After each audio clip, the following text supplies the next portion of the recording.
Honorable Winner, do you have something to say? Thank you very much, Chairman. On this matter, I've really seen Honorable Didmas making a thorough presentation on the alternative dispute resolution mechanisms, which involves the inclusion of elders in conflict resolution, which I do agree with, that it is a very viable idea because our court system is so congested. However, there's only one point. In totality, I agree with it, that this bill should pass. The reservation that I have, because you've now invoked my legal knowledge, is that in jurisprudence, there are different schools of thought. There's the natural school of thought, which says that law emanates from the Almighty, from a deity, from the Almighty God, and that law should have morality. And should we have these elders, and at times, you know, Mheshimiwa Didmas, how the elders behave when it comes to conflict resolution. They may be biased, they may take a political angle, they may come up with unjust laws.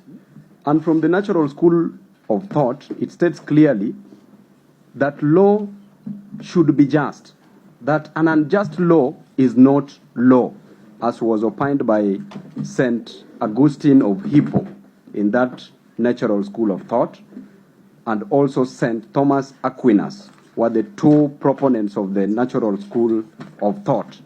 Then moving very fast, Mheshimiwa Didmas, we have also the positivist. I want to marry these two so that we know where the society will move to.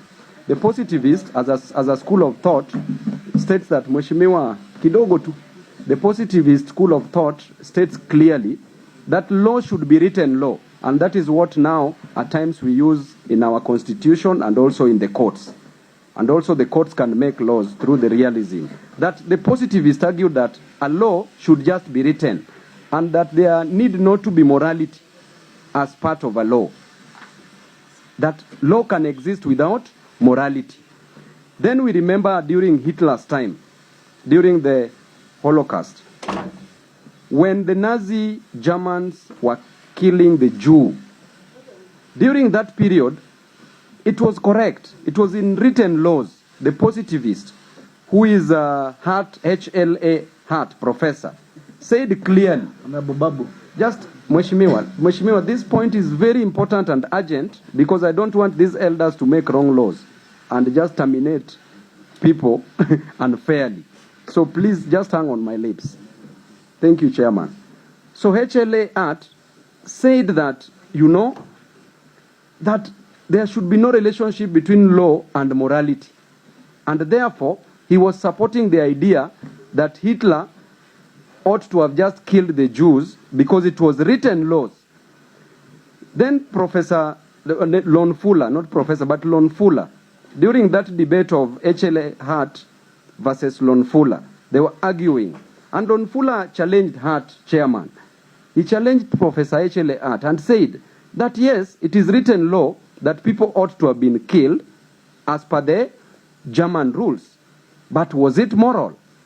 Then that is at that point Hart changed his heart and said that indeed, as much as it was written law, then the Jews ought not to have been killed. So what I'm trying to say is this. Most of these elders, you know, can be political. And you know, me and you will be the first victims if we don't send them something. Because they can decide to make unfair laws or unjust laws. So my question is, which type of laws, as they resolve to alternative dispute resolution mechanism, will they be using? But the idea itself is a brilliant idea. Thank you.